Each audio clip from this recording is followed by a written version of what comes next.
everyone, and welcome to This is USH, an evening of conversations. We're really happy to see you all and have you here tonight.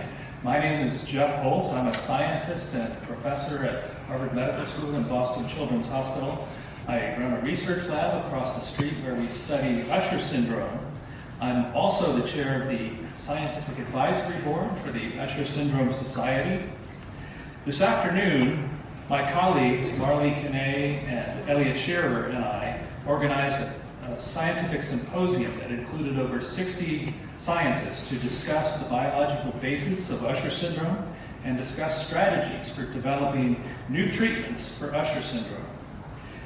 As many of you know, Usher syndrome is a multisensory disorder. It affects the senses of vision, hearing, and balance. It is the most frequent cause of deaf blindness in humans, and there are as many as 20,000 living with Usher syndrome in the United States. There are 3 different forms of Usher syndrome, and there's at least 10 different genetic causes of Usher syndrome. The 3 different forms are simply named USH1, USH2, and USH3, and they're subdivided based on the severity and progression of the symptoms.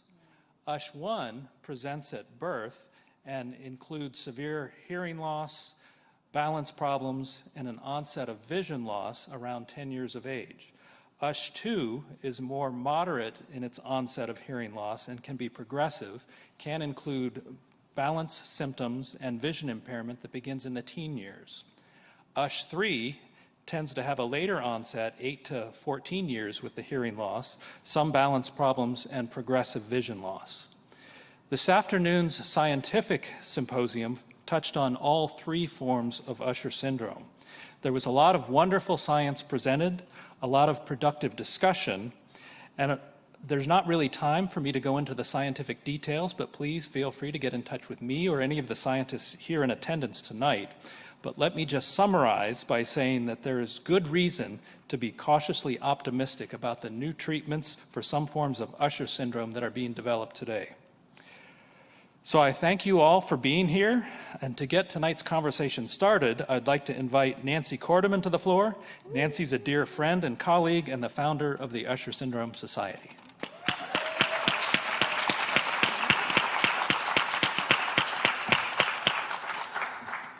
Hello, everyone. Thank you for coming. I really love seeing all your faces. So I'm Nancy Korteman, as Jeff said, the founder of the Usher Syndrome Society. I have 4 children. 2 were born with a hearing loss. And then about 10 years ago, my eldest daughter, Hannah, started noticing that the stars were disappearing. We went to several specialists, and we found out that both Hannah and Tyler were diagnosed with Usher syndrome. So both of them are losing their hearing and their eyesight. It was then I founded the Usher Syndrome Society. We created an organization that would bring public awareness to Usher syndrome, to a disease that no one has ever heard of, and to raise funds for research to find treatments and a cure. And I'm proud to say that over the last 10 years of our organization, we have donated over $1 million to research. And some of the labs and researchers are here tonight. So thank you for making a difference for us.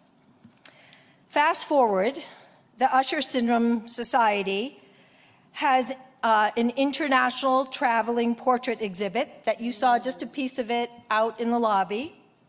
And we have a professional film and video series, and we're working on a documentary film and a feature film about Rebecca Alexander based on her memoir, Not Fade Away. And we have in the works many experiential fundraisers and educational events like tonight. So I would like to now introduce our moderator, Danita Chantel. Danita Chantel has worked 20 years in healthcare with a focus in allied health. She made a career change and started a career in media. Merging the 2 worlds, she founded DC Consulting, serving as a liaison to physicians and New Jersey mayors offering healthcare solutions and health education. Danita is also a New York City recognized media personality and is currently featured as the lifestyle and entertainment host on a CBS program and is a contributing writer for a popular cultural-based publication. Oh, thank you. Thank you so much. Thank you so much. I'm excited to be here tonight and just wanted to welcome you all for taking your time out to come and share with us, to come and sit with us, and as we join Rebecca and Stephen in the conversation. I also want to thank Jeffrey Holt, Nancy Quarterman, the Usher Society, as well as the community that supports research and finding a cure for Usher syndrome, And I also like to thank health advocates, Stephen, and also Rebecca. So my first question for the audience is, by a show of hands, how many of you have Usher syndrome? By a show of hands, how many know someone with Usher syndrome? And by a show of hands, how many of you are researchers? And last question, by a show of hands, how many came for the free food and drinks? Okay, I'd just like to introduce Rebecca Alexander and Stephen McCoy. And at the end of the panel, we're going to have a Q&A, and we would love for you all to participate and ask questions because someone next to you may not be confident enough to get up on the mic, but please make sure you join us and ask questions. And first, I'd like to introduce Rebecca Alexander. She is an award-winning author, psychotherapist, and extreme athlete, From the unique mental health perspective, Rebecca serves offering services to the USH community. And her perspective with living with this from the unique mental health perspective, living with this diagnosis for many years. She was diagnosed as a preteen, and Stephen is the first Black deaf-blind journalist with a public platform and recently diagnosed in his 30s. So welcome, guys. Welcome, welcome. How are you? Is your mic on? Is it on? No. Is it on? Or is that just me? I'm just a loudmouth. Considering that you both were diagnosed with Usher syndrome at different ages, what was your initial reaction to getting that diagnosis? Well, for me, I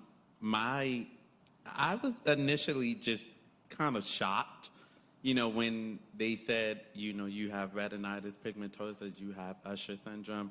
I didn't know what that was, and they told me that I will be going blind and that my vision and my hearing will decrease. Mm-hmm. And I was just stunned. Mm-hmm. I just stood there. I didn't know what to do. Everyone was asking me, was I okay? And I'm like, well, yeah, I'm fine. And my family would just be like, wow, like, you're really strong. You are really strong.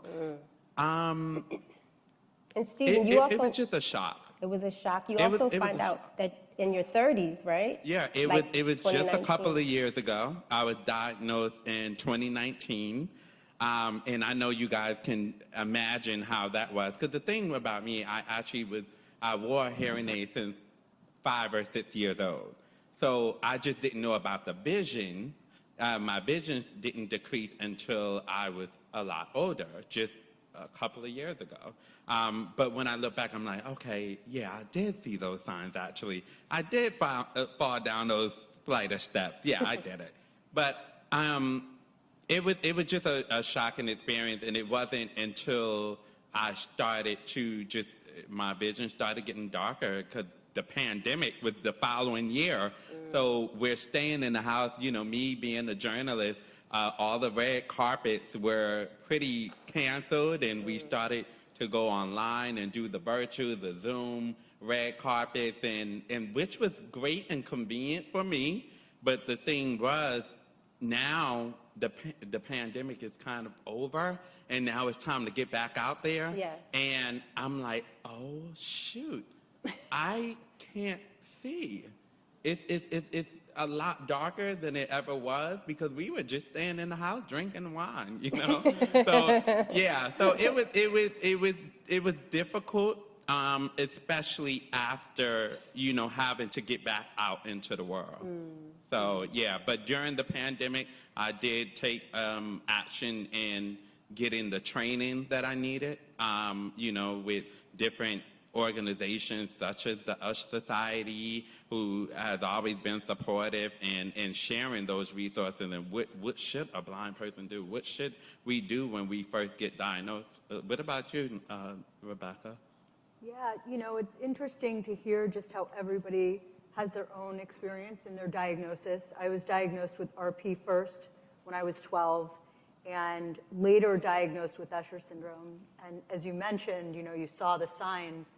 Early on, my parents were told that I had frequent ear infections, and that's why I had a cookie bite of hearing loss. So I have USH 3A. You have 2A? I have 2A, yeah. So it's interesting just to see how the evolution for all of us has been different. But because I think my diagnosis came so much earlier on, to me, it really has been this progression. You can't tell a 12-year-old that they're going blind and expect them to have any idea what that means. And so I think that what I knew and what I felt as a 12-year-old, which was probably developmentally appropriate, was that I tripped over things a lot, that I ran into, things more frequently than my brothers.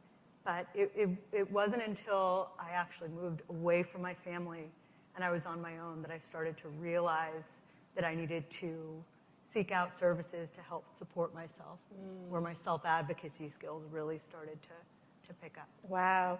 So how did you process or accept the diagnosis, considering you were losing more than one of your senses? Like, how did you process? Was it a grieving time for you? Yeah, so I think when you live with Usher syndrome, part of what's so interesting is that we hear about grief and loss, and we think about it in terms of losing a loved one, or for me, a beloved pet, or people in our lives. But we don't think about grief and loss on the spectrum, through the life cycle, through our lifetime. And so as much as I'd like to say that, this is something that I've come to terms with, it is something we live with every single day. And there are some days that are less challenging, but I can tell you that as I've gotten older, interestingly, when I was younger, I felt like if I was ever deaf and blind, or if I ever had as limited vision and hearing as I have now, I would rather die. And yet I have far less vision, and without my cochlear implants, I am completely deaf, which is amazing. But without these senses, my life is far more fulfilling and meaningful than it ever was when I had a lot more vision and hearing. So it's a real sort of, it's confusing. It's a mind you-know-what to try to make sense of it all. Yeah. And what about you, Stephen? How was it for you to accept the diagnosis?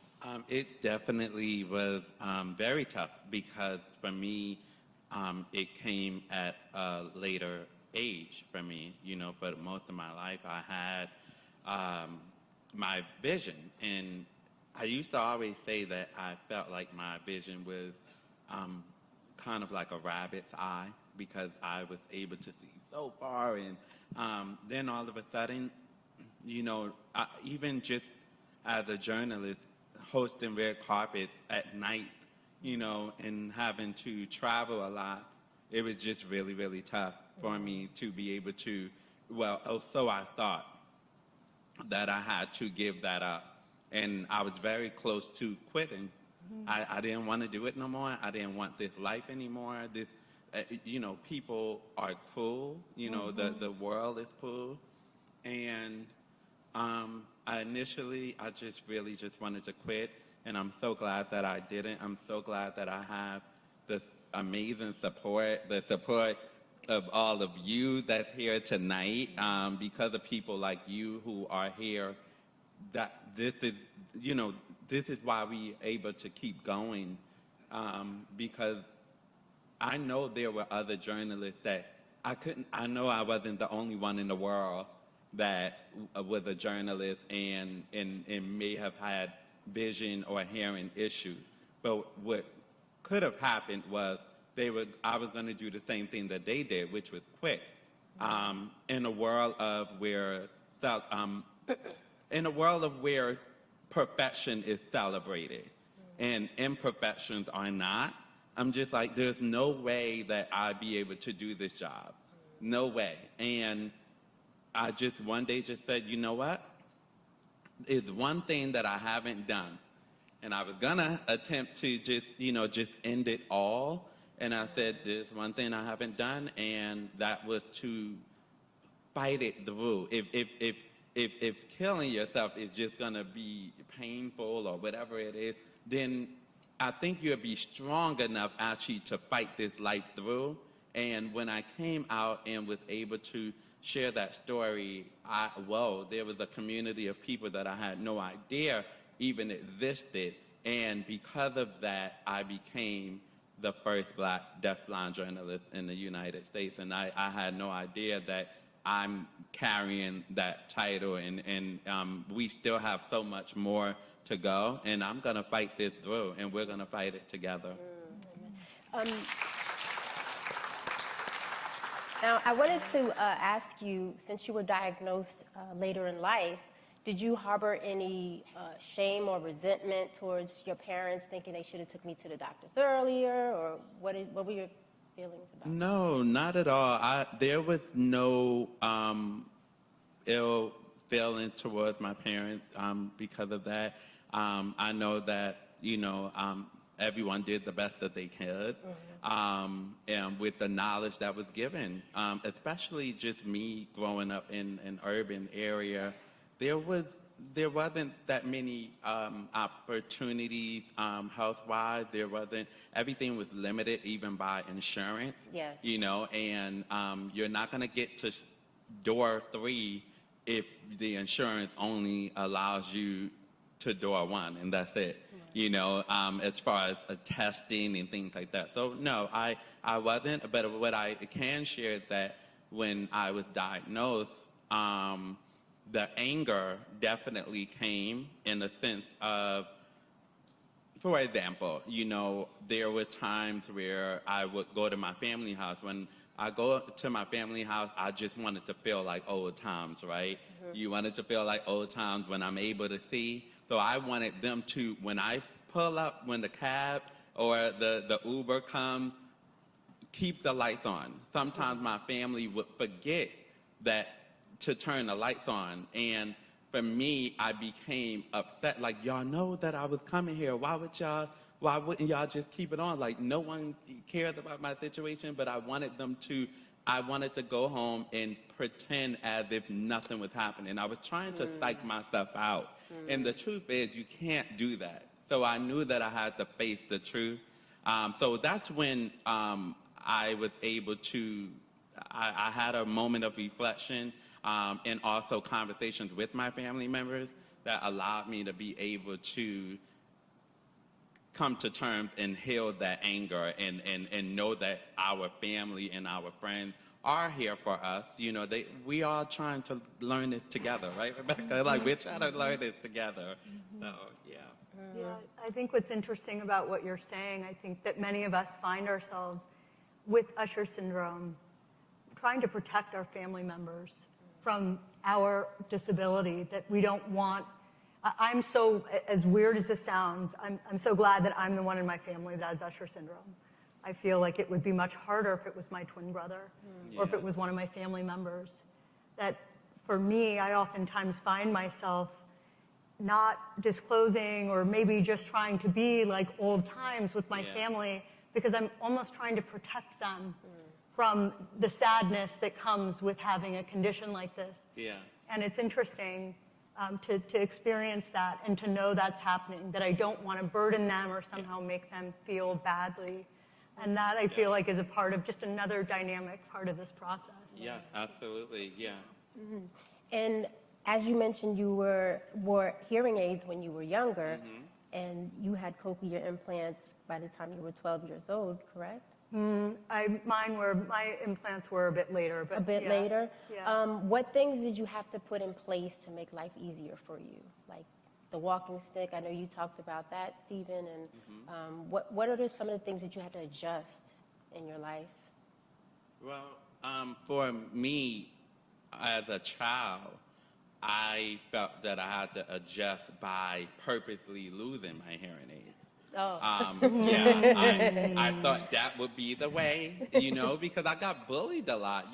People, my peers used to yank my hearing aids out and can you hear me? Can you hear me? Those type of things. Oh, kids. But I did not only get bullied by my peers, I was also bullied by my teachers. Now, this was all of my teachers. Thank you to all the amazing teachers out there. But I was bullied by adults as well. So just growing up, I was afraid of adults as well a little bit. It kind of distorted my view on people. But I really had to get in tune with me, and I know that every person obviously is not the same, so yeah, I was just able to just get in tune, and we just gotta continue to keep pushing for that. Yeah. And what about you, Rebecca? How is that? What measures have you put in place? Yeah, I think that it's such a process that for parents and even for those of us living with it, you just have to deal with what's right in front of you. I think for any of us, no matter what we have, whether it's Usher syndrome or anything that we deal with in our lives, if we were to think that far ahead, we'd all be debilitated. Right. We'd all be just sort of frozen by anxiety and fear. Anxiety is sort of future-driven. Right. And so I've really been focusing on what's directly in front of me. I think for me, partially because I didn't start wearing hearing aids until I was a teenager, and I got implanted in my 30s. I never even thought that I would need to get implanted. I had no trajectory or anybody to follow to know what my progression would be like. And what's interesting is that I felt like, well, if my biggest fears are going deaf and blind, then maybe those are the communities or the things I need to expose myself more to. And so, I learned sign language when I was in college, and then I, realized that I loved it, and I was like, okay, so I just continued, and then later I just started to learn pro-tactile, and I was introduced to another community, and I think that being introduced to these communities and getting more comfortable with it is actually where a lot of my identity has come from, a lot of my comfort. Like, we have Carl Richardson here, we have Nelson Perea. These are, I feel almost like they're extended family. Yes. Because when we see each other, there's just this like unspoken understanding. So to go back to the hearing piece, I don't think that you can really be much further than where you are. And so for me, I drove to my cane training in my 20s. And so that was, I think, a perfect example of me wanting to like dip my toe in just to get a sense of like what this is and be prepared, but like also I don't want to give up driving yet. And so, but now, I'm learning Braille. Do I ever think I'm going to read Moby Dick in Braille? Of course not. But I do need to use elevators, and I have to say, so many people do Wordle and spelling, or what's the other one? Whatever you guys, whatever you hearing sighted people do. Now, and I've found that learning Braille has been like that Wordle for me. And to recognize the fact that I'm able to learn how to read through my fingertips, and the part of my brain that's accessed is the same part of my brain that I access when I use my cane, the very tip of my cane. And to know that there's a muscle back there that I'm like awakening and developing has been such an incredible experience, and one I never would have if I didn't have Usher syndrome. Right. And I sense that navigating the world, you feel so vulnerable because, people may not, if you had your hair down, I wouldn't know that you were a cochlear implant. And how do you feel when it comes to asking for help? Like, that's a vulnerable place. How comfortable are you with that? That's my whole song and dance, is encouraging people to ask for help. And I think that is something, listen, when you have Usher syndrome, it's certainly something you have to contend with, I think, much earlier than many other people. But I don't think anybody likes asking for help. Right. And one of the things that really helped me is, I remember some time ago, I live in New York City, There was an elderly woman who was crossing the street, and the light was switching quickly, and it was a big intersection, and I just offered my arm to help her across the street. And when we got there, she thanked me, and I felt such a sense of like warmth and connectedness, just a very basic human connection. And I realized that when you ask for help, and you're basically engendering in someone that they're needed and that they matter. Right. And there's nothing we want to know more in this life, I think, than that we matter and that we're needed. And so if you can look at it from that lens, of when you ask for help, you're also letting someone know that they matter, or that they're needed. I think it can help shape your perspective. Right. What about you, Stephen? Because I know you are fairly independent. Yes. Yes. I'm over here choking up only because Danita herself has tried to assist me. We've done many award shows and galas and red carpets and things, and I've always been kind of like, no, I got it. Yeah. I mean, when you are a person, especially, a man, I mean, just, you just want to feel that, that you can do it, and I just didn't want to once again, it made me feel like maybe I'm putting that burden on someone, and with the cruel behavior that I've had in the past where not only my peers, but once again, adults were very cruel to me, and I just really thought that, I don't know, I know people don't really, I got this. So it took me a long time to be able to ask for help. It took me to meet people like you, who's very kind. I think kindness is really key, and also confidence is really key. I always say, one thing that I was able to really work on is my confidence. And I know that confidence is faith, and faith is key.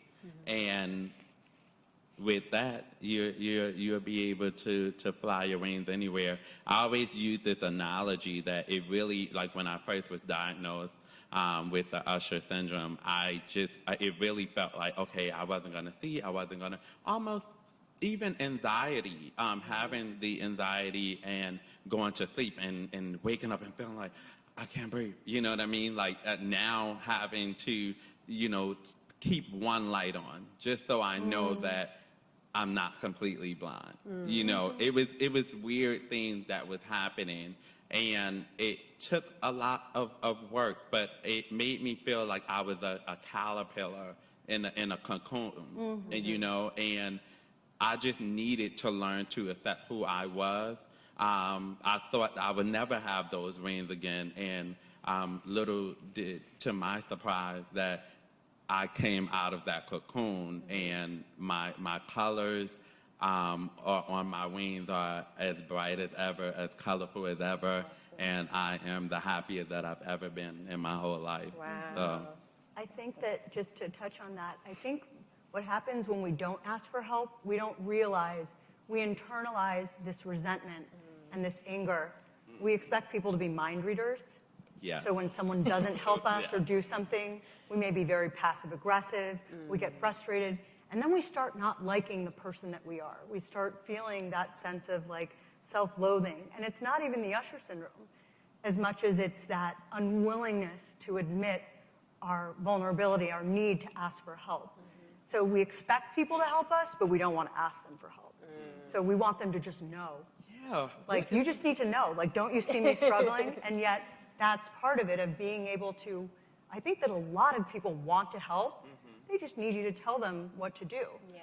So now, like, hey, I'm going to grab your right arm, because that's my, better side, or whatever it is. But if we were able to ask people more specifically for what we need, I think that a lot of it would not be so internalized. Right. And for me, asking for help, it would just became a thing of, especially since I had just lost my vision, or with losing my vision, I don't know what to ask for.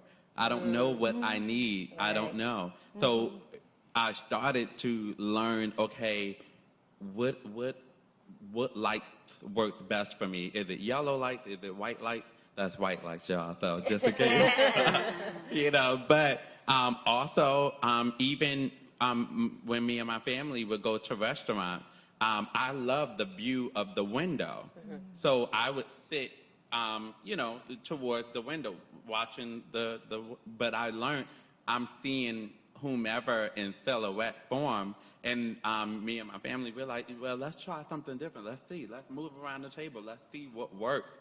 And I realized that, okay, well, I guess I can't have the view, but at least I can see who I'm talking to. Right. So it's just a practice in learning yourself, learning your strengths and your weaknesses within your very own superpowers. Because I don't really like to call it a disability, but we know what it is. But, I just try to find many different ways of just looking at things now. Especially, just going through it mentally, like, oh gosh, like it's a scary thing. And I also know that the world doesn't revolve around me. So I can't tell my family what to do, how to say this, don't ask me this. Ask me today, please. So it's just, I have to really get control of that. So anybody out there who is going through a challenge, a change, just know that it is okay. And also know that it's important for you to go figure out what your challenges are, like truthfully, and how it can be, is there a solution for it? How can you make it better? Because coming back to a circle that don't really know, if you don't know, they won't know, and we'll all just be in this pool of confusion. So I think we all have to take accountability and all have to take responsibility over our lives. There was a reminder today of, I was trying to help you to come into the door, and then I went ahead and greeted Nancy and forgot about you, and then you were bumping all into the door. So I've noticed that there are times we talked about you had like reality checks, falling down the steps, and that was a funny story. Yes. I mean, it's funny now. Yeah, it is. I mean, we can laugh at it now. It's okay. I'm okay. I'm here, guys. Yeah. And what about you, Rebecca? Did you have any like reality checks? Not wanting, that kind of reminded you maybe you need your walking stick, or maybe you need to do things differently. Yeah, I mean, I think every day feels like a reality check. And I think in what way? In everything that you do. I mean, I think, as much as it's funny, because I could say that Usher syndrome is like the worst thing that's ever happened to me, and it's the best thing that's ever happened to me. And that the coexistence of those two things is, again, it's just it is such a confluence of emotions and perspective and gratitude and humility. I mean, it is incredibly humbling to live with a condition that causes deafblindness. And so, I started using my cane. It took a little while first to get training in it, then to carry it in my bag, and then to actually start using it. And, I tell people that the first, 5 to 15 times I used it, I cried, because it was very much a coming out. We don't really talk about the coming out of having a disability, particularly one that could be considered invisible. Right. And so that coming out for me was crying when I used my cane in New York City, so it didn't draw that much attention. But definitely, I think that I remember the time that I locked my office and I walked out to the street and I was waiting for the light to change. And as I made my way across the crosswalk, I realized I wasn't crying. And I realized that I was walking so much more confidently and that I felt so much safer, and that I was actually getting really vital information from the tip of my cane, far more useful than any technology has ever, provided for me. And so I think that was like one of the key times of self-acceptance, of helping myself, that I think we all kind of need to get to. Right. Like Usher syndrome has many unique challenges. How has that impacted your mental health? Like, what about you, Stephen? How has it impacted you? Well, yeah, it greatly did impact my mental health, but honestly, I mean, just with the confusion, like I mentioned that, going through the anger, going through just, I don't know, I just felt like no one understood me. And I didn't understand because I'm like, I'm a good person. Like I love people. I love to be with people. And it felt that because I was losing my vision and my hearing, and it felt like that's what I do. I communicate for a living. So it's just like I felt that was being taken away from me, and I didn't see any reason for another day. However, the sun comes up, and I'm able to meet so many different people through support groups. That's what did it. That's what I was able to join so many different support groups, and I was like, wow, like I didn't like you really. I've heard stories that were deeper than mine. There are people out there who I was able to meet parents out there who were actually vision impaired themselves, and they never got a chance to ever see maybe their second or third child, but have seen the first. But can you imagine maybe, seeing one but not the other? So it was different things that made me like, wow, like, maybe, things are going to be okay because we have this tight community, this cohesiveness that's there. As Rebecca said, there's something very unspoken. It feels like, like, I don't know. It's like a naked beach or something. I don't know. Like we all feel so comfortable around each other. It's just we just got an understanding. It's a twin type of flame or something. And so I love that. I love that we have that connection. Wow. Rebecca, you're so accomplished, and I do want to get back to that question. You're so accomplished. You've won a lot of awards, accolades. You are a psychotherapist. Do you feel that maybe finding out about your diagnosis at an early age, did that give you drive to accomplish so much as you've done? Yeah, it's a good question. I think that there's a few things. For me, when I was younger, before I was diagnosed, I had a lot of teachers who told my parents that I had my head in the clouds, that I was going to be a cheerleader, which I never was. But there was just a lot of messages I got, not even so much from my parents, but from educators. And I had a twin brother who was the smartest, like just the best athlete in the class. And so I think that these were messages that I picked up on. And I was clumsy, all of these things that made me believe something about myself. And I remember getting into high school. And then my high school, I transferred schools, and the high school almost felt like a repeat of my 8th grade. And that was a time where I felt like I was really able to catch up. And all of a sudden, I started to feel confident in my academics, and I started sneaking my hearing aid into my ears in, my classes. And I realized, wait a second. This is something that I was told. I was told that I was going to be these things, that other people were telling my parents what type of student I was or who I was going to be. Right. And that was a real FU moment for me.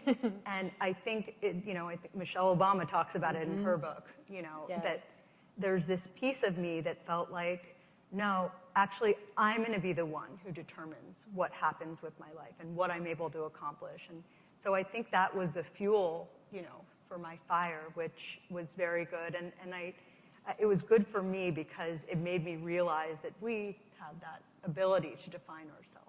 Right. Yeah. So back to the question that I asked Stephen, how did it impact your mental health? Because you're in a field that, gives back and supports mental health, but how did it impact you? Yeah, so... Good ways or bad ways? Yeah, so we got involved with the Foundation Fighting Blindness when I was 12. My parents were very active. My mom worked for FFB for many, many years.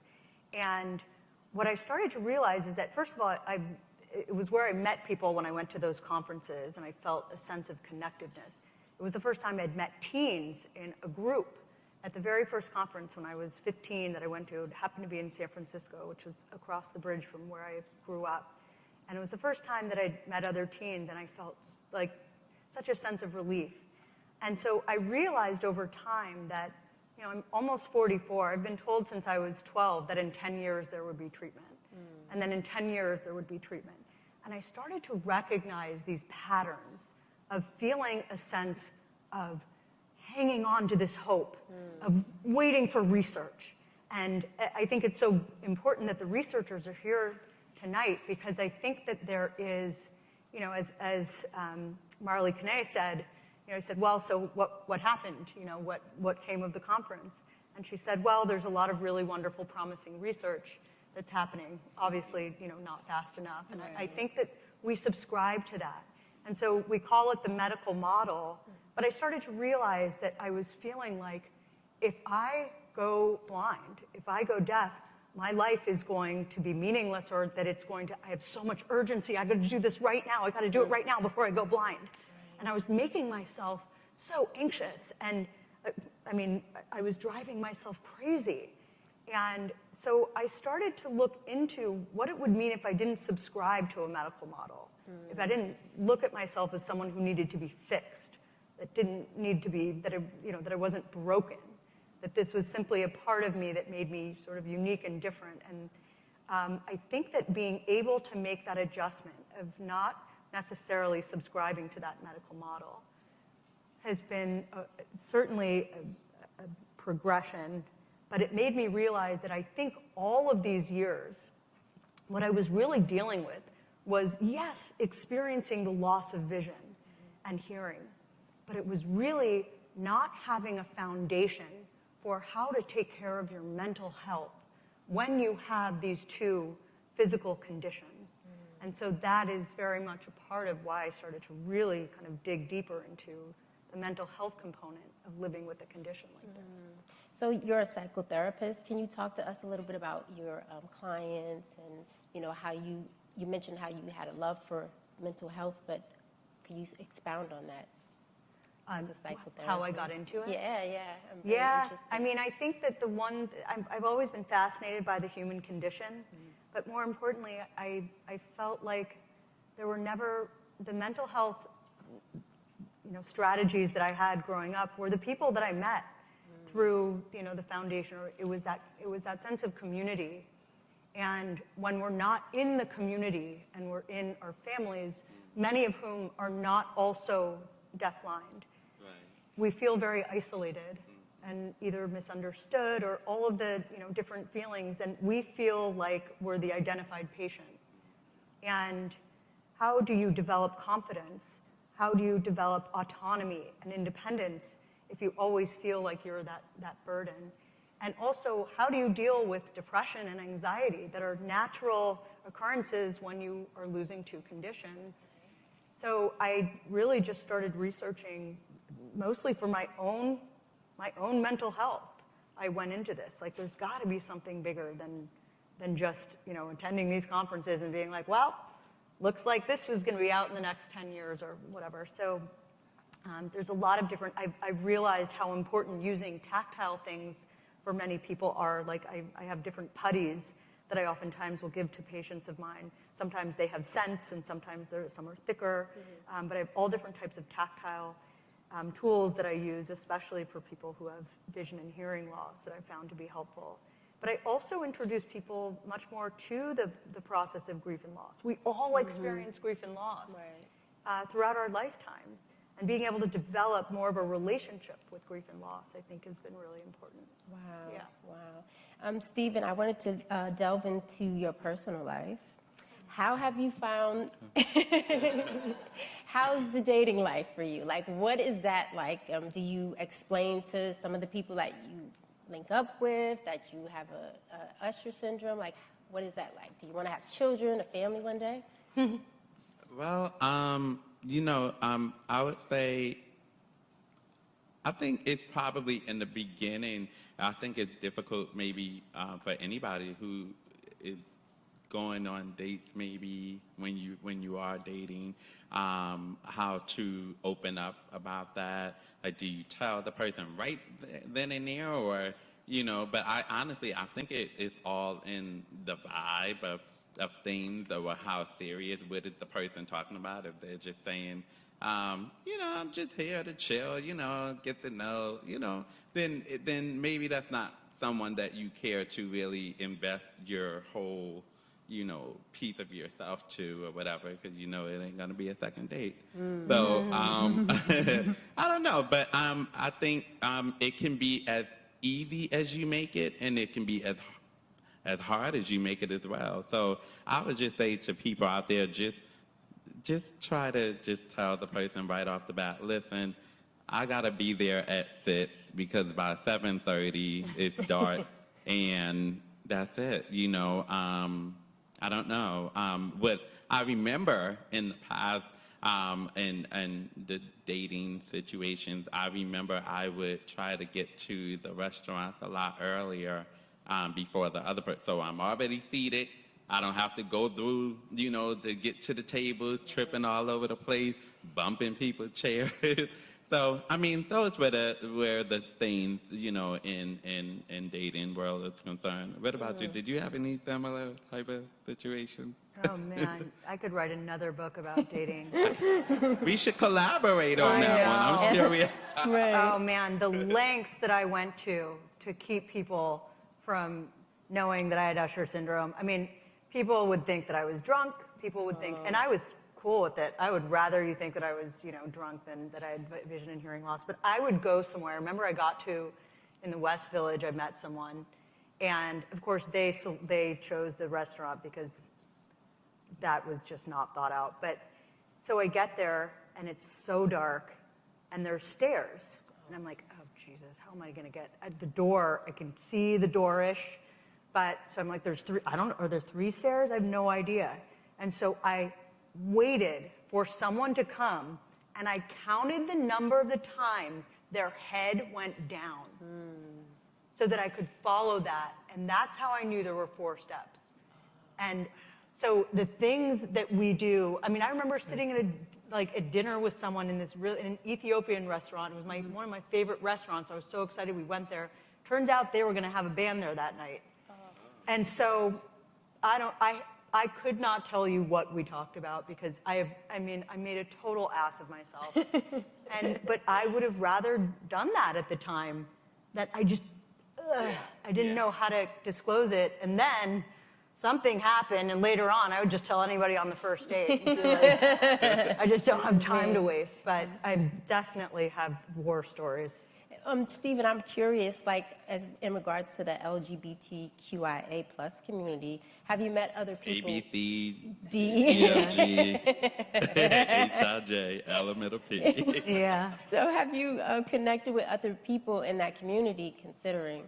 Well, the thing about me, I don't know. I've never been a person to kind of categorize myself, but I get it. But I don't know, because you mean as far as LGBT who are also in the differently able community? Yes. I haven't really met anyone, to be honest, that's in that. I don't know. Yeah, I haven't. So. Well, what has that experience been like? You're a black man, you have Usher syndrome, and then you live a different lifestyle. How is that coming out of the closet multiple times, sharing with the world what you have, sharing the world your sexuality? Jeez. I don't know how many doors that I have to open to, and keep coming out of the... How many closets how many doors are on that closet? Come on, golly. But no, obviously, yeah, I think it was, even just as a journalist, just being a black man for one, I have to be tossed at the end of the carpet. Meanwhile, and to my left, there's, just no one that looks like me, right. Which to me was actually, hey, I'm a person, I mind my business. So I never been a person to see color. I've always been colorblind. Mm-hmm. Until, there had been experiences where, I've been attacked. I've been, I've been turned away from red carpets because sometimes when you see Stephen McCoy in writing in articles, and you may not, when I pop up, you may not be like, oh, it's the black bald man, hey, you know, like, and I've been turned away, and it's been very hard, you know, but I had to fight my way through it, and then dealing with a disability on top of that, and I just had to fight my way through, and I'm glad to be here. You know, so yeah. Wow, because you're So it's tough, and it still continues to be tough. But I will I think I'm built for it. I think I'm tough enough. You know, just and that trust me, those words that just came out of my mouth is not easy to say and not easy to mean as well, because I mean, as a child, once again, I was bullied, I was abused, I was punched in my throat, you know, to be able to, you know, you gotta be tough, you can't have feelings, those type of things. And I think the biggest and the toughest, not really tough, but the biggest thing that anyone can do is just love, because that's the most powerful thing you could do in the world, you know, to say, despite the fact that this person is discriminating against my disability, I'm going to just try to find a solution by going out into the world and just educating people, because that's oftentimes, I don't know, maybe they're dealing with something, I don't know. I mean, that's why we have Rebecca here to set them straight. Yeah. So, I mean, it's interesting to think that you both experienced discrimination due to your being ably different. Differently abled. Differently abled. I love that word that you taught me, differently abled. Rebecca, do you feel that, what is your response to how people in the public are making things easier for you all? Like, do you notice new legislation in place? Do you notice more funding for research or things like that? Like, what is your perspective on that? Yeah, I mean, the coalition is doing wonderful work in trying to impact legislation in terms of research. So that has been a big piece, I think, that the Usher Syndrome Coalition has been working on for some time now. But, you know, what's interesting is you have this process of yourself having to come to terms with being someone with the disability, and not even first with yourself, then out in public. And I remember being in public and using my cane and realizing, well, I feel comfortable using my cane. Like, I'm not worried about, you know, what I look like. So why do I still feel uncomfortable? And I realized that it wasn't my discomfort. It was the absorption of everybody else's discomfort. Yes, of seeing each person that you encounter on the street and each of the different ways in which you can see that they interpret disability. And so then I realized, oh, this is everybody else's stuff that I'm like now taking on. So I would remind myself, okay, this is their stuff, not yours. But I do think that in general, that people are tremendously kind. And I do think we all have those experiences. And we, you know, again, from a psychological, psychodynamic perspective, you can have 10 different positive experiences, and you have one negative experience, and that's what sticks with you. And that's what you remember, and that's what traumatizes you, so that when you move forward, it makes you think about what you do from a negative lens. And that's exactly what you were saying, you know, putting love out in the world, that if you can remember all of those other positive things, that's where kindness really is out there. And I think that there's a lot more kindness than there is discrimination. We just give too much of a voice to the negativity. I agree with that. I totally agree with that. Yeah, there's so much kindness out here in the world. And even if there was patience, if we can be more patient with people, then maybe the kindness is somewhere in their heart. It's just that you don't know what other people are going through. We're going through a lot, but we don't know what other people are going through. So just being able to be patient, and I had someone come back and say, hey, you know what, I'm sorry. That was me, right? When at the Dr. Oz Brown razor, that was me, right? Oh, Yeah, I don't know. Was it? Yeah, he had to have a conversation with me and was like, Danita, I don't like the way you treated me on the carpet. You did. And I didn't understand Yeah. the progression of what he was dealing with, because I was like, just come along. And like today, I learned how to, Yeah. guide you in different things like that, but I did not realize it. And Stephen is one to speak up for himself, and he called me up and let me know and got me together. I was like, I apologize for being insensitive and not knowing. Absolutely, of course. And you know what? I think that's just the thing. It's about open up our mouths and advocating for ourselves and knowing and being patient to know that other people just don't. For example, I think remember Danita, and I was just like, you was like, here, it's right here. Yeah. And I was like, wait. I was like, hold up. Close your eyes. Just close your eyes. And I was like, now here, take this. Nope. So it was just a way of Good just for you. kind of Yeah. But I mean, it's so many. That's where you implement humor and those type of things into a situation. Now, anyone can take those experiences of people not misunderstanding them and just run off with a perception that is not actually really false, not really true, but false. We just have to be patient and explain, and sometimes even demonstrate, in order for people to be able to possibly see from our lenses. You know what I mean? Because it's so easy to just say, here it is, whatever, but and then you get frustrated with yourself sometimes because it's like, darn it, why can't I see it? But I'm a person that I really truthfully implement humor into many different things. I'm not a comedian, but if you'd like me to be in your comedy movie, call me. But it's just, I really think we have to. I always tell the blind community, if someone asks you about your disability, go ahead and explain it to them, because I know oftentimes it can be a sensitive topic. So how did you go blind? And then you get offended and then run off. Then those people are going to go out into the world. Oh no, I can't talk to this blind person because they, it's too sensitive for them. I can't talk to them. Then that creates a segregated space where we're not able to actually communicate. And this is why we're doing this here today, so that we will be able to break this cycle. And once this side and that side can just come together, trust me, we are going to find this cure with the help of our amazing researchers and scientists in the building. Right.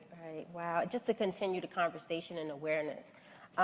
You both are amazing advocates, and you cultivated a deep meaning in life in the face of adversity. And I fumbled on the beginning about your title. Is there anything else that you'd like to discuss tonight that I didn't cover or mention to the audience? No, I mean, I think I'd be curious to hear if anybody has questions in the audience to put you guys on the spot. Yeah. But, yeah. You covered, you said everything you'd like to say. What about you, Stephen? Anything else? Well, I mean, I would just like to say out there, thank y'all so much for y'all support and y'all kindness. It means a lot to me.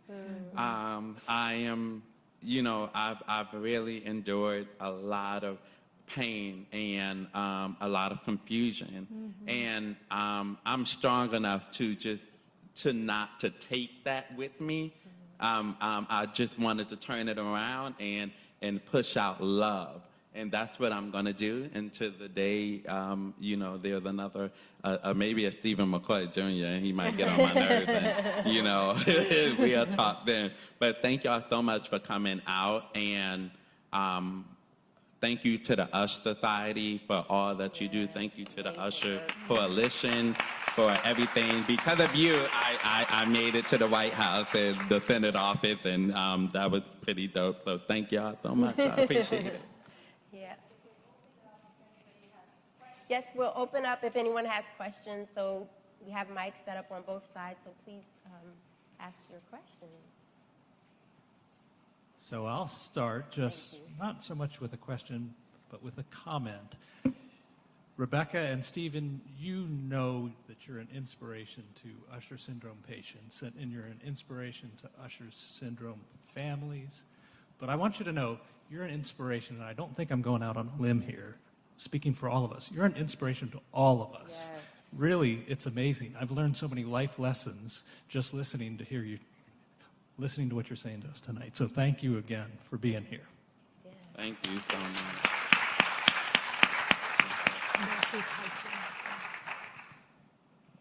I just have a mic here if anyone doesn't feel like getting up. Can I? Hi. Well, thank you both for.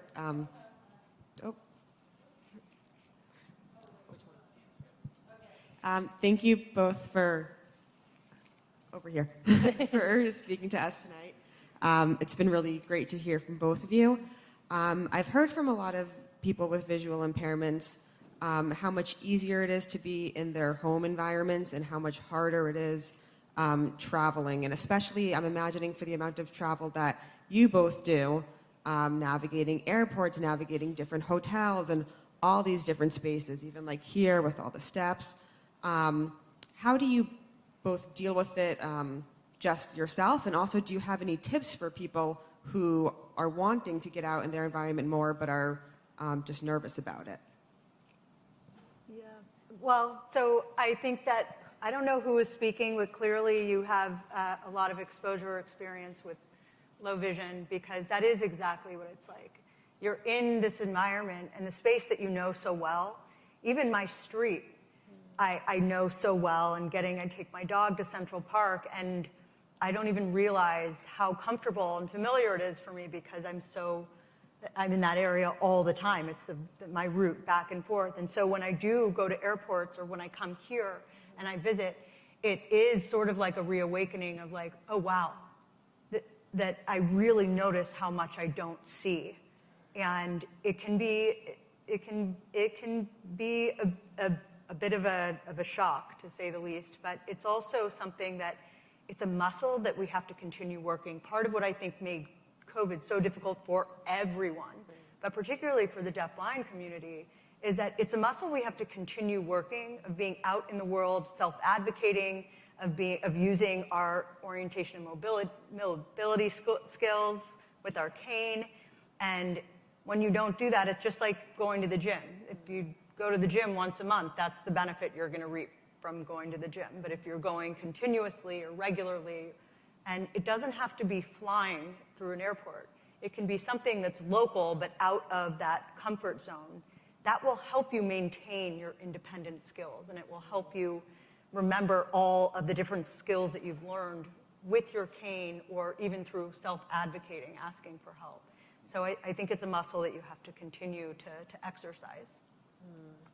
I remember we were talking about that the other night, about you have to keep going out, keep doing different things to maintain your independence. Yeah, and I would Google the place wherever I'm going, whether the airport I'm very familiar with, and actually a lot of everyone in the airport knows me. But yeah, I just always try to make sure that I call ahead of time to ask for assistance, even with restaurants. If I never been there before, I'm gonna Google it. Just look at the photos before you go. If you are curious about anything, I wonder if this place has stairs. Does it kill you to just call them and just ask?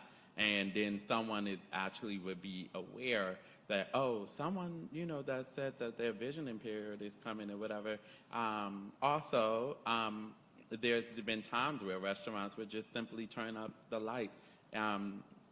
There are things that are put in place that you can make it more accessible to yourself, So I just think it's all about just asking the question, and that's kind of the key to self-advocating, So, yeah. Thank you.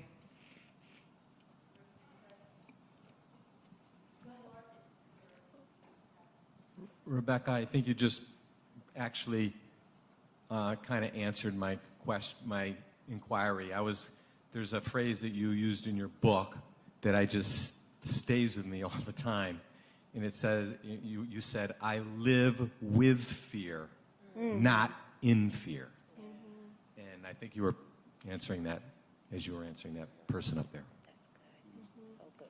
Yeah, I think that's, we're taught, unfortunately, in sort of mainstream media, and now with social media, it's a whole other conversation, but we're taught to live in fear.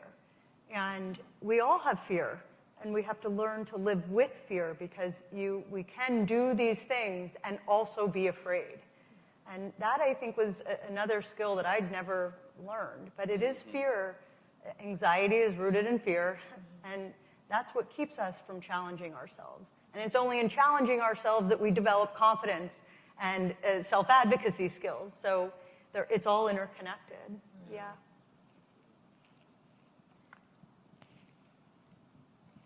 Thank you. Hi, I'm just, we came all the way from Mexico City just to hear everyone here talk. Wow. And we are really happy and thankful for all that we've heard today. And we wanted to know, we work with families that are going through these diagnoses that have really young children. And we wanted to know if you had any advice for those parents. And also, thank you. Thanks for everything. Yeah. Well, so here's one thing that I think is very, very important for parents to know and to learn and to realize, is that they have to go through their own sense of grief and loss, whether it's the idea of whatever you thought your child or whomever you thought they were going to be, and you can never imagine what you will have to contend with. And when it's your child, it's a whole other ballgame. But children don't know that they're incapable. They learn it. And they learn they're incapable when they have caretakers or loved ones who haven't dealt with their own feelings of fear and insecurities and anxiety and grief. And so I really encourage parents to take the time for themselves to address that, and also understand that even though it may be different than the way they were raised and how they do things, that you disable a child when you teach them that things need to be done for them or that they're incapable. Because really, they're not born knowing that they're incapable. They learn it. I believe that, truthfully. I've actually witnessed that, where there was a woman who had her son who, I'm not sure what condition that he had or whatever, but he was trying to stand up, and there was another little boy, like he was in a wheelchair, but there was another little boy that was like, no, he can walk. And the mother, I literally heard her say, no, like she pushed him down, like, no, you can't walk, like you can't, stand up or whatever. And I was just like, I don't know. It just made me think, like, I wonder if he actually can. And maybe the other child was able to see that. The other child was able to believe in that. And sometimes it's the fear of the adults that know the doctor said, no, he can't. And it's like, yes, you can. So the parents out there that are dealing with those challenges with your children, just know that they can do anything. Do not allow a doctor to say that they can't. Obviously, you want to make sure that they're safe, but if there is an opportunity to allow them to exercise those skills, allow them to do so. I think one other point that's really important, too, is that when you have a child with a disability, there's so much education and research that you have to do for your own knowledge, but I would encourage them to not necessarily do that in front of the child, like the searching for a cure and everything. I think that for me, it was so important to see that my parents were very involved, but it also, I think, can lend itself to feeling like there's something wrong with you and you need to, until we find this, like, then you're kind of, damaged goods. And the other thing is that I really think that parents are well-intended. I don't think, parents intend to disable their children further. I think there's this tremendous sense of wanting to protect them. But I can tell you that in my own private practice, that the adults that I work with now who have had parents who have coddled them or done things for them, and I mean like write papers for them, all different things, like those are the ones who actually struggle the most. And I also think that teaching self-advocacy skills for children is really, really important. Sure. Yeah. And thank you for coming all the way from Mexico. Yeah. Hey. That's amazing. Okay. Okay, I have a question. While you're fishing still living, do you feel that cochlear implant can give you a benefit? That I benefit from having my cochlear implants? Yes. And that was why, that's actually a really good question. That was why I decided to get cochlear implanted. So I decided that I wanted to learn sign language, and then I really sort of immersed myself in that community. And then I find out that I'm like a candidate for a cochlear implant. And because of the way that I was raised, it really, well, I was an ideal candidate. So it wasn't my way of saying, all right, I've done the deaf thing, like I'm good, thanks guys, I got it from here. You know, it was a way for me to be a part of the hearing world and also a part of the deaf world to kind of have the best of both worlds. What are you asking me? I feel like it's different.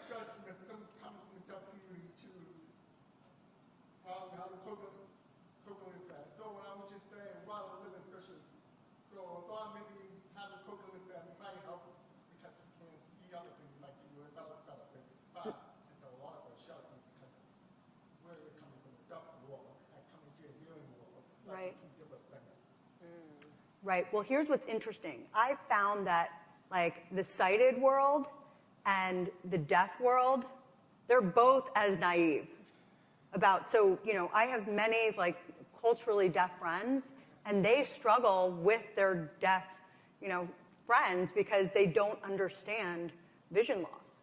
Because when you're deaf, your hands and that's your mouth. That's how you communicate. So when someone's holding your hands, it feels like they're covering your mouth in some way. So I mean, Nelson, I'm talking to you. You know this well, but I will tell you, when I got my first implant at 34, this one, it was a game changer for me in the hearing world. I used to have to use a microphone, and you know that whole song and dance. And then I got my other ear done, and I felt like I had surround sound. So I felt like I was much more able to locate. There is nothing that someone with Usher syndrome or deafblindness hates more than when someone says, hey, Rebecca, I'm over here. I get like, that a lot, too. Like, Steven. Right. So, and that whole sort of just looking around. And so I do think that getting cochlear implanted really has, you know, enabled me to have more of this sense to help make up for the vision loss. What do you think? Well, I know you have hearing aids, right? Well, because what I think I think it's even better because every time you're fishing, go living in the dark. You want to know what's going on around, what people are saying, or you want to hear the car coming, or anything. So that's the stuff you want. I just want to find something that gives you a lot of benefit that helps, but sometimes it doesn't work for everyone. Right. Well, I remember, maybe it was like a year ago. I love having my implants off. I feel like silence is my religion, and everyone who knows me well knows that. And I remember I took my dog out when she was a puppy in the middle of the night, and I was like, all right, I guess I got to do this quickly. We're going to run out and run back in. I didn't put my ears on. And I got out there, and it smelled like I just walked into a cloud of weed smoke. And I was like, okay, I can't really see that well, and I can't hear that well. And I was kind of scared because I was like, I could easily get attacked. And then I realized it's weed. This person's not going to attack you. They're definitely just chilling out. But it's times like that where, you know, I had to be more mindful about the fact that actually I need to wear my implant because it gives me environmental information that, you know, my vision certainly cannot. That's There's another question. Right here.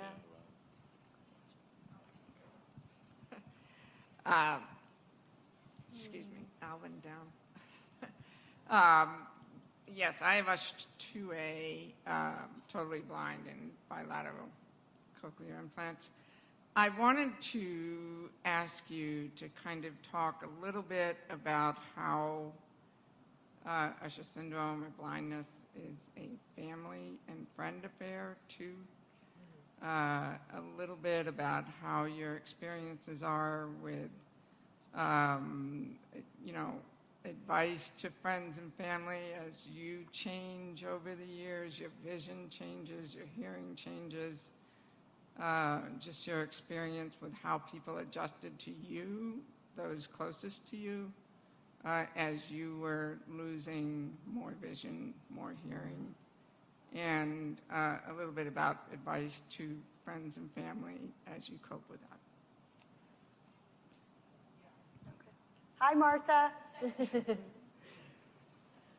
Okay, do you, Yeah, for me, I know, like, when I first was diagnosed, they informed that I take vitamins to be able to slow down the process of the blindness. That's something that worked for me. Obviously, it still progresses every day.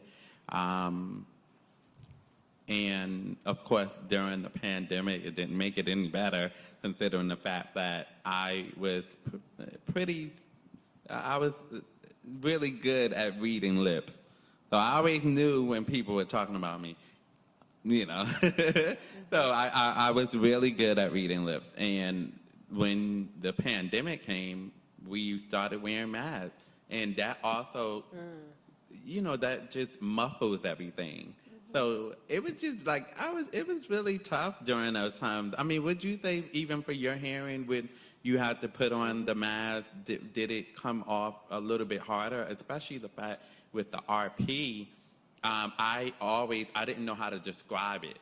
But I always described it as, it feels like I'm wearing a ski mask or something, because below it was kind of darker, and then now you're telling me that I have to wear a mask, so on top of that, it was just, but I kind of just started taking different vitamins to I don't know if it betters them, but there are some days where my vision is a lot clearer than what it was yesterday, or, even the weather. The weather, sometimes it could be a very cloudy day. I know that's for anyone, but for me, it just really depends. It could be a very cloudy day, and for me, that day would actually be a very good day for my vision. So it's so odd that it's a spectrum. So Yeah. Stephen, do you have siblings? I do. And what has their response been like to you? How have they handled it? Yeah. I have a brother, and we're 10 years apart. He's my youngest brother, and he's been absolutely very supportive. He's been very supportive. I am slightly jealous that he can walk into a dark place with shades on. I mean, because, my little brother is like the coolest young dude ever. But, he had put on some dark shades, and I'm just like, how? But no, he was always very supportive. What about your siblings? Were they? Yeah, so I have a twin brother and an older brother and a half sister, and I think they've all had their own different way of relating to me. I think that my oldest brother has a very demanding job, and I think that because of the nature of his job, has to be very buttoned up. And I think that if he were to really get into it, that it would make him very emotional. So we relate to each other. He is very good when I come to visit. He always does 3 times through the house to make sure I have everything. And if I forget something, he sends it, which I always do. And so I think and he's, historically the funniest one, for me at least. I'm his best audience. So I think that humor is a lot of the way that we relate to each other. But I think that if he were to really sort of have to stop and have a deep conversation with me, that it would probably be very emotional for him. My twin brother really, I think, struggled with this, and I think that he's a bit more Eastern oriented, and thought that there's a lot of different practices that I could do that would be able to stop progression. And I never begrudged him for that. I always felt very appreciative of him. And I knew that was his way of feeling like he didn't want this to happen.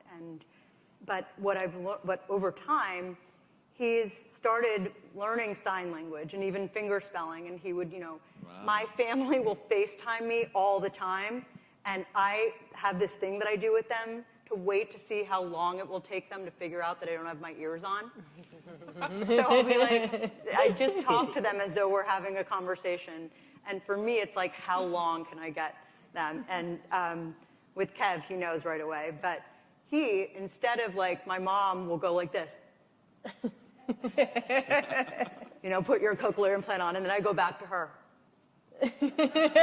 Just because, whatever. But with Kev, when I would have my ears off, he started finger spelling and trying to practice his sign, and he was always scared to do it because he just felt like he wouldn't know, the right signs, and I was really patient with him. And so it's been really nice for him. It's funny because he is, when I really, when you have a condition like this, you have to, when you're human, you have to break down and cry sometimes. But particularly with Usher syndrome, and he is such a good listener. And so I really appreciate that in him, that I know that I can break down and that he can sit there and listen. Because most people want to say something to make it better or to fix something. Yeah. And what we all need is just someone to be there with us, because there's nothing they can do to fix it.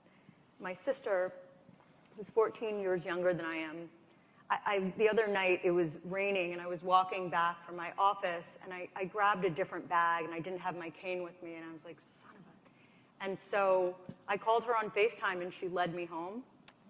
And so now she'll text me sometimes at night and say, hey, if you're leaving work late and you need me to walk you home. And so I really, really appreciated that. She is very, very demonstrative in being helpful, and I think that she really appreciates being able to help me in that way. But they've all had their own evolution of being able to get to that point. Yeah, I would say even for my cousins, because I have only one sibling, but I have multiple cousins, and I saw the one, everyone has their own different way of connecting, and some of your story actually reminded me of when I first was diagnosed. Everyone, my best friend, they're sending me articles like, oh, look, I think this person could help you, or I think, and I'd be like, yeah. But we love that support. We love, because listen, if you can find somebody that can cure this, listen, I will. My number is 212.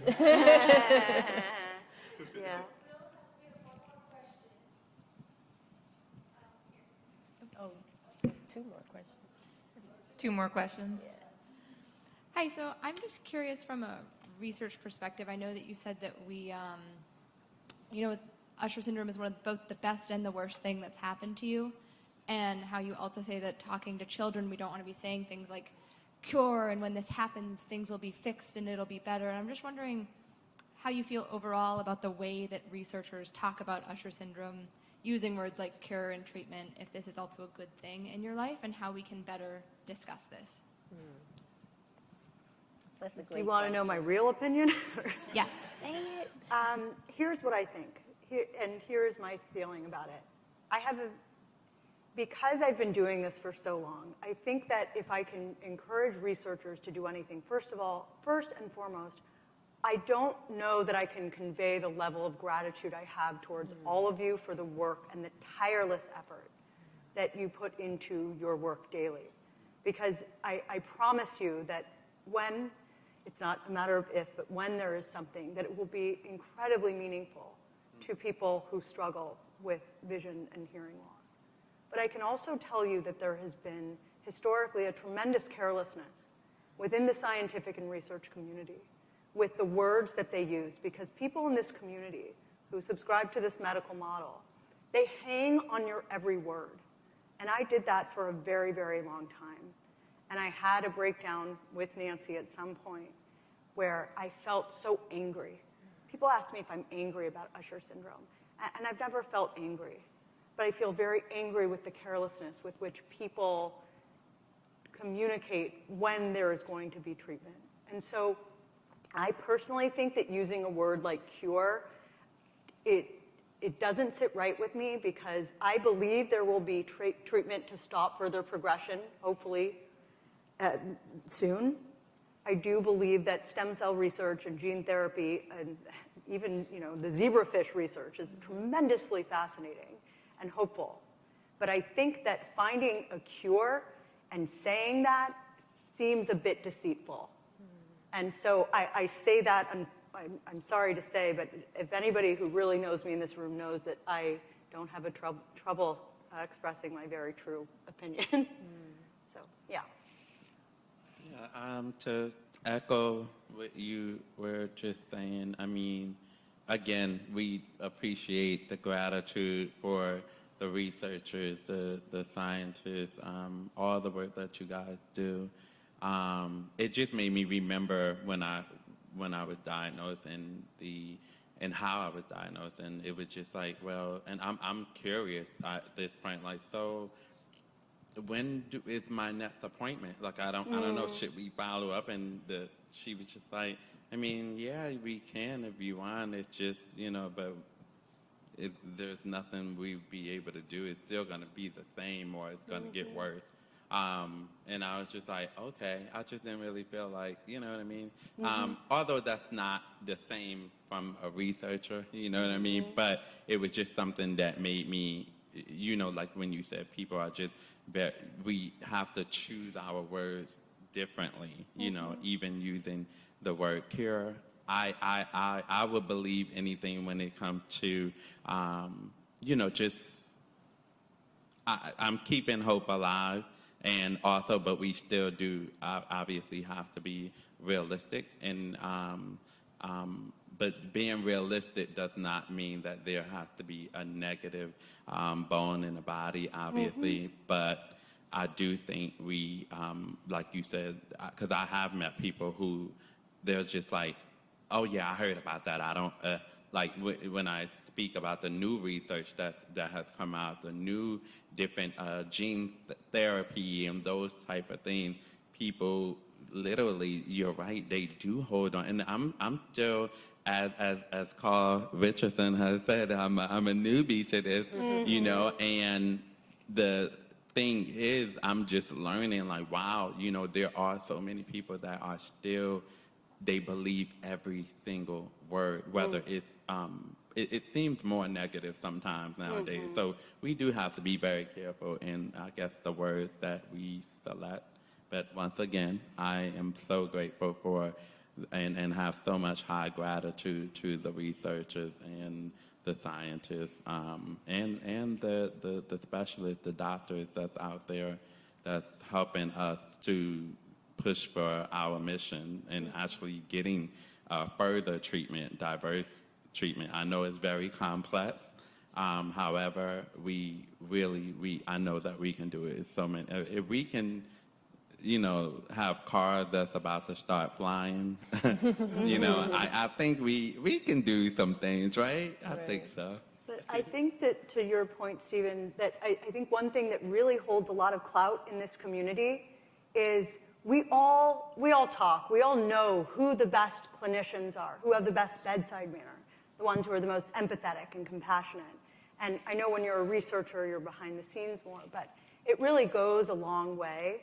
So I think that to have that humanistic approach to it can be very, very helpful, even as a researcher. But my question always is now, at what point, because when you hear about research, you reach out to other researchers or scientists that well, what do you think about this research? And so for so much of us, it's trying to bring the community together so that we're not competing, we're actually working together. But at what point, I think the question that many of us sit with is, at what point do I decide to get involved? Or do I decide to be a patient in a clinical trial? And that is this very delicate dance that so many of us live with and sort of, wrestle with. For sure. Yeah. Clinical trials. Sorry for the last question, but my friend and I here are teachers of the visually impaired and orientation and mobility specialists. So it's cool to hear your story about the cane becoming like giving you confidence. And we both work with a couple kids who have ushers. So we were just wondering if there was advice you could give to us to better prepare these students for the future.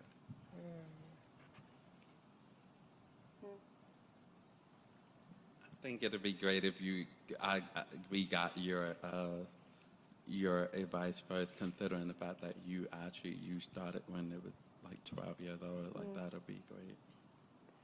I'm not sure that I understood the question entirely. You're asking for the future, for kids, or I'm sorry, I missed that. How do we prepare the students that we work with who have ushers for like life with ushers? So I think this is the hardest thing is to see someone who has Usher syndrome or RP struggle and know that if they used a cane or if they did, there's a lot of things that they could do to help themselves. And that is where the mental health piece comes in. Because it's this wrestling with not wanting to need this, of having to start to adjust your relationship to yourself and your needs. So I think that there's a lot of patience that comes with someone who needs to start using, a cane. But I oftentimes find that even normalizing some of this stuff, like being able to expose, like I remember how many people do I show my inverted colors to on my phone? People who don't even have vision loss, and they're like, oh my God, that's so great. It feels so much better on my eyes or whatever. I think sometimes when you just expose children or people to what possibilities are out there for them, then they know that these are things that are options for, if it's not right now, when they're ready.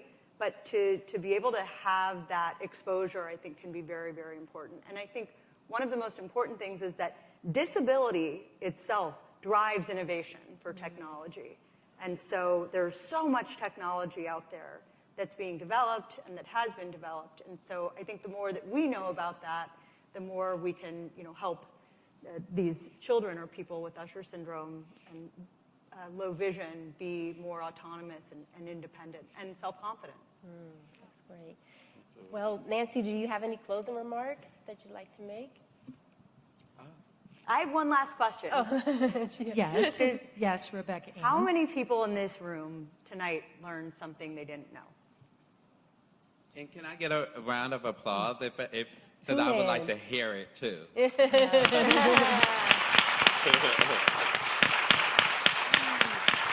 Oh, that's good. That's real good. That's good. That's a lot of learning. Yeah, that's a lot of learning. That's a lot of learning. We did good. And at Harvard. Harvard. Well, no pressure.